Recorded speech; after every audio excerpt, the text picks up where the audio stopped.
The American CEO didn't plan to be there that morning. That alone was what made everything that followed so devastating for the people who thought no one important was listening. His name was Daniel Wright, late 40s, clean-cut, calm voice. The kind of man whose presence didn't announce itself with shouting or arrogance, but with silence that made rooms straighten their posture. He was the founder and CEO of a multinational logistics and outsourcing company with offices across Asia, including a large regional hub in the Philippines. Normally, Daniel stayed in New York, boardrooms, quarterly reports, investor calls. The Philippines office was managed by a local executive team he trusted, or at least thought he did. But that week, a contract with a major US client was on the line, and Daniel decided to fly in personally. No announcement, no emails, no red carpet arrival. He wanted to see the operation as it really was. What he saw at first impressed him. The building was clean. The metrics were strong. Productivity charts looked excellent. Filipino employees moved quickly, efficiently, greeting one another with soft smiles and polite nods. Hard workers, Daniel thought. Just like everyone says, that morning he arrived earlier than scheduled, way earlier. His driver dropped him off before most executives were even awake. Daniel told security not to announce him. He wanted coffee first, quiet, space to think. He took the elevator to the mid-level floor where operations staff worked. The executive suite was several floors above, but Daniel liked to walk the ground before meetings. He believed culture lived where the work happened. He stepped out of the elevator and walked down a long hallway lined with cubicles. It was still early, but several Filipino employees were already at their desks, headphones on, focused. Some looked tired, some looked nervous, all looked serious. Daniel nodded politely as he passed. They smiled back, respectful, warm, genuine.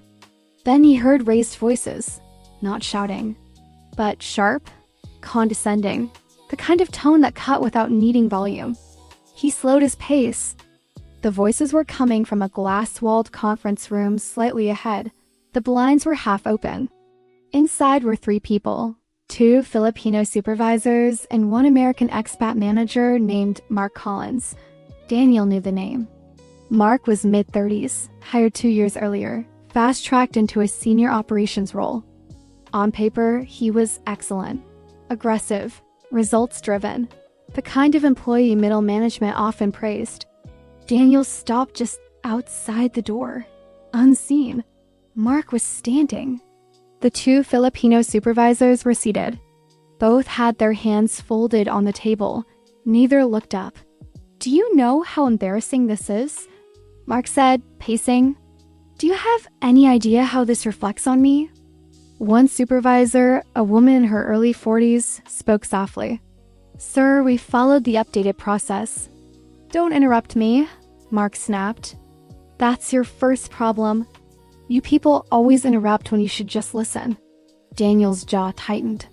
Mark continued, "I don't care how things are done in your culture. This is how it works here. When I ask for something, I expect it done. Not excuses. Not stories." The other supervisor, a man, tried to explain. "Sir, the team worked overtime. We fixed the issue within the hour." Mark laughed. Not humor, mockery. "Overtime?" he said. "That's your job. That's what you're paid for. Honestly, sometimes I wonder why we even outsource here if we have to babysit everything." The room went quiet. Daniel felt something cold settle in his chest. The woman swallowed. "We do our best, sir." Mark leaned forward, resting his hands on the table. "Your best isn't good enough, and don't get emotional. I know how you people are. Always smiling, always saying yes, but when it comes to real pressure, you fold." Daniel's fingers curled into a fist. He had heard enough. He stepped forward and pushed the conference room door open. Mark turned, startled, his face drained of color. Daniel," Mark stammered. I didn't realize you were here." The 2 Filipino supervisors stood immediately, panic flickering across their faces. "Sir," they said together, bowing their heads slightly. Daniel raised a hand gently toward them. "Please, sit." They hesitated, then obeyed. Daniel didn't look at Mark right away. He walked slowly to the head of the table and sat down, placing his coffee cup neatly in front of him. "Continue," Daniel said calmly. "I'd like to hear the rest." Mark forced a laugh. "Oh, this was just an internal discussion. You know, performance coaching." Daniel finally looked at him. "Is that what you call it?" he asked. Mark straightened. "Of course. I was just explaining expectations." Daniel nodded. "By saying you people?" The air thickened. Mark's mouth opened, closed. I didn't mean it like that." Daniel turned to the supervisors. "How long has this been happening?" The woman hesitated. Her hands trembled slightly. "Sir, we don't want trouble." Daniel's voice softened. "You're not causing trouble. You're answering a question." She took a breath. "Since he arrived." "Not only us. Many teams." The male supervisor added quietly. "Some staff cry in the restroom, sir, but they don't complain. They need the job." Daniel closed his eyes for a brief second. When he opened them, the calm was still there, but it had sharpened into something unmovable. He stood up. "Mark," he said evenly, "step outside with me." Mark followed, pale and stiff. In the hallway, Daniel stopped walking and turned to face him. "Do you know why this company exists?" Daniel asked. "To provide efficient global services?" Mark replied quickly. "No," Daniel said. "It exists because of people. Especially the people you just spoke to." Mark tried to explain. "I was under pressure." The client, Daniel, cut him off. "Pressure doesn't excuse disrespect. Ever." Mark swallowed. "I didn't mean disrespect. It's just cultural differences." Daniel's voice dropped. "There is no culture where demeaning people is acceptable." Silence. "I built this company from nothing," Daniel continued. "Do you know who helped me scale it faster than anyone else?" Mark didn't answer. "Filipinos," Daniel said. "They stayed late. They covered shifts.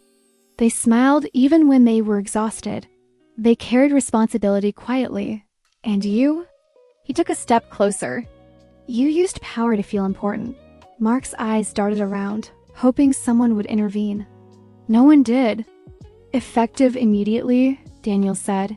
"You are relieved of your duties." Mark's face crumpled. "Daniel, please." "I can change." Daniel shook his head. "This wasn't a mistake. It was a pattern." Mark's voice cracked. "What about my contract?" "Our legal team will contact you," Daniel replied. "Security will escort you out." Mark stood there, stunned, as Daniel turned and walked back into the conference room. Inside, the two supervisors rose again instinctively. Daniel held up a hand. "Please sit. This meeting isn't over." They sat, hearts racing. Daniel pulled out his phone and made a call. "HR," he said. "I want a full review of management conduct in this office. Anonymous staff interviews." No retaliation. "I want honesty." He hung up and looked at the two supervisors. "I owe you an apology," he said. Their eyes widened. "I trusted the wrong people," Daniel continued. "And you paid the price." The woman shook her head quickly. "Sir, we are grateful for the opportunity." Daniel smiled gently. "Gratitude doesn't mean silence. You deserve respect." Tears welled in her eyes despite her efforts to hold them back. Daniel stood again. "I'm promoting both of you to interim operations leads, effective today," they gasped. "You know the teams," he said. "You've earned their trust. Lead the way you wish you had been led." The man's voice trembled. "Thank you, sir. We won't disappoint." "I know," Daniel replied. "That's why I'm trusting you." Words spread fast. By lunchtime, everyone knew Mark was gone. By afternoon, they knew why. Employees whispered in disbelief. Some smiled cautiously. Others cried quietly at their desks. For the first time in months, the building felt lighter. That evening, as Daniel prepared to leave, a young Filipino employee approached him hesitantly. "Sir?" she said. "Yes? Thank you for listening," she whispered. Daniel smiled. "Thank you for staying." As he rode the elevator down, Daniel thought about how close he had come to never knowing, how easily power hid behind closed doors, how silence protected the wrong people. He made a promise to himself that day. He would never leave from far away again. Because sometimes justice only happens when the right person is close enough to overhear the truth. And sometimes all it takes for someone to lose their job is being heard exactly as they are.